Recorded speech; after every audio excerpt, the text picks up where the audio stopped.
Right, in this Redzone interview, Ryan Bacher is with us. He's the MD at Netflorist. If you don't know about it, it's one of South Africa's most compelling and innovative online brands. Ryan, a very warm welcome to you. I think you join us at an opportune time, February. This is, what were you saying to me earlier? It's your Christmas. It's our Christmas, I guess you could say. It's a red month. We call it the red tsunami because our business, well, to give you some numbers, our business on the 14th of February times is by 10. And then on the 15th of February, it goes back to normal. Yeah. So it's one day where everything explodes, and the day before and the day after are normal. We don't think that situation happens in any other industry. It's unique to the floral industry, one day. Like jewelers, as an example, have a big November and December, so they scale up for 2 months. We scale up for one day, so it has its unique challenges. This ostensibly is an interview about brand. We're going to get there in just a moment, but raising that particular issue, this is also a huge logistical job for you. How do you manage logistics around a spike like that? Right, so every part of our business expands, from the amount of servers we have to manage bandwidth, from drivers. We go from, on an average day, about 60, 70 drivers that we employ to somewhere around 1,000 around the country. To florist, the amount of roses we buy, everything expands. So we're 16 years into it, so we've learned what to do, but there have been some challenges over the 16 years. We've got them all down, but it's been a learning process.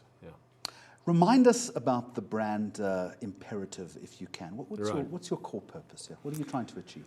So we see our purpose as delivering the right gift to the right person at the right time. So it's kind of it's a very simple purpose, and everybody in our business is focused on doing just that, because that's why customers use us and that's why they trust us. From a brand point of view, because our budget is relatively small, we've tried to create a kind of a personality that the brand language is irreverent, but it's cheeky. That's a simple word for it. And the reason why we've done that is we just haven't had the budgets to compete without trying to stand out. So why does that approach work, do you think? I think because it stands out from the clutter, firstly. Secondly, most large brands struggle to do that because they're a bit too protective, and maybe they need to be. Whereas when you've got a smallish brand like us with a bit of money, we can live a little bit on the edge. If we get it wrong, it's not too bad. If a bank gets it wrong, it can be calamitous. So they actually, if you think about it, there are very few brands that are cheeky. I mean, Nando stands out, Kulula in the early days, but very few people play in that space because it's quite risky. Well, that's exactly the point, Ryan Bacher, because at some point a brand moves from becoming a challenger brand to something which is more established, and inherently a brand will default to the more conservative. Would you be at that point yet? What did you say, 16 years? You're starting to get there? Or do you make a deliberate effort to keep that tonality in the way it is? So to give you a sense of how deliberate, we've just recorded our Valentine's Day ads, and when our agency gave us some scripts, they gave us 3 options, medium, less, and then much more irreverent, and we went for the much more. And we always do. We always want to be out there, a little bit on the edge, hopefully create a bit of humor. We haven't strayed from that for 16 years. I don't think we will. Is the name of your organization a bit of a misnomer? Because it's more than flowers, isn't it? It is, yeah. So almost 40% of our business now is non-floral. We've had this debate all the time inside of our business. Well, let's have it now quickly. Yes. So the debate on two sides is really, it's a money issue, really. Is what's going to be more expensive? To run multiple brands, to change the existing brand, or to tell people that your brand does more?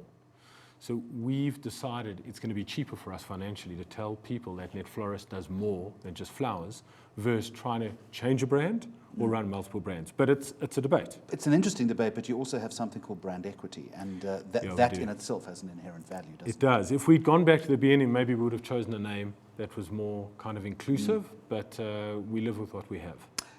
Future of online retailing. Yeah. Where's this going, do you think?